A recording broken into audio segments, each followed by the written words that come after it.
Last Sunday, we were overjoyed. We were celebrating Easter. And the whole account of Christ's resurrection from the dead and the power of God working in and through us. And Jesus reaching out to each and every one so that we are not alone. That we have Christ who walks with us. That He is risen. He is risen indeed. That He is with us, going with us step by step. From those scriptures we saw the empty tomb brought no belief to anyone, even in the resurrection accounts. Peter and John did not believe, but were puzzled by the empty tomb. Mary did not believe until finally Jesus spoke to her in name and said, "Yes, it's me." Mary Magdalene, though, once she knew it was Jesus and He was there and talking with her, she ran back to tell the disciples.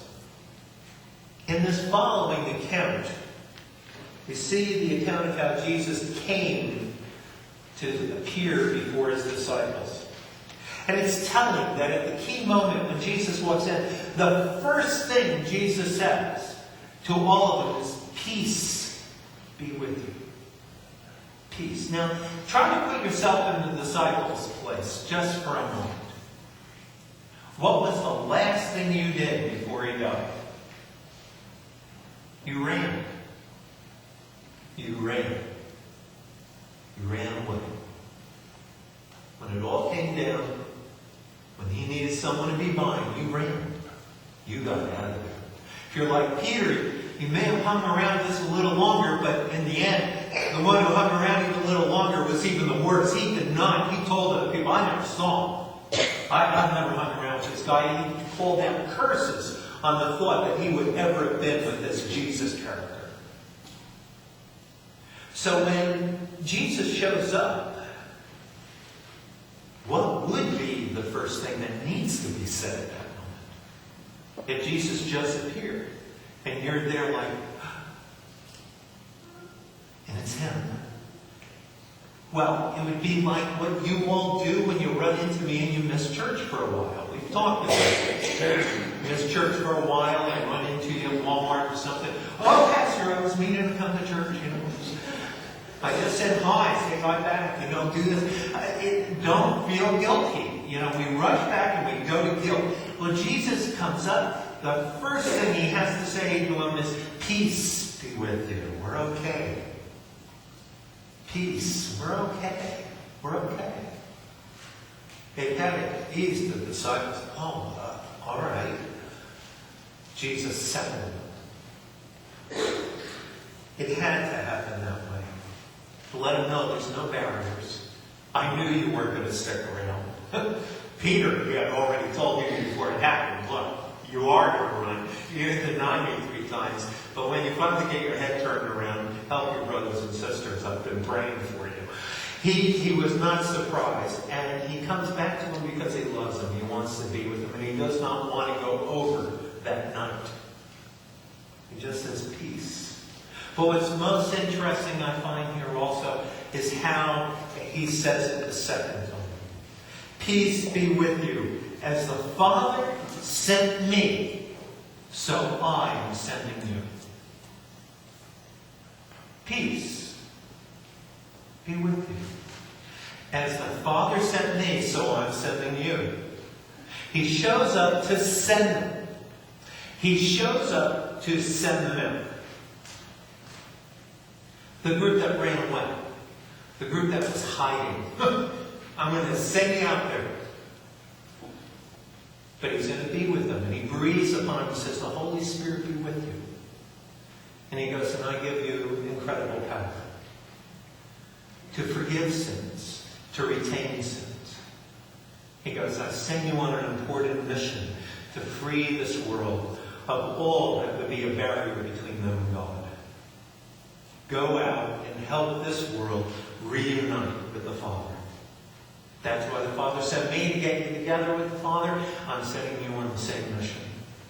You're now part of the team. We're brothers and sisters. I'm not master and your servant. It's not that way anymore. We're brothers and sisters working together to carry out the faith. That's important. They're all sent. And so are we. We are all sent to share the word. None of us are outside. I'm not the one who sent it, and everyone else is supposed to listen. We're all sent. And when I share the word up here, when I speak the word, and I try to get the lessons, it's so that we can incorporate it with that which you think is authentically from God, and then share it with others. That would be part of who you are. Now I know more than a few times, more than we want to say, Jim says things that mean nothing to you. It happens. But it's interesting that almost every single Sunday someone says, that touched me, that made a difference in my life, that helped me.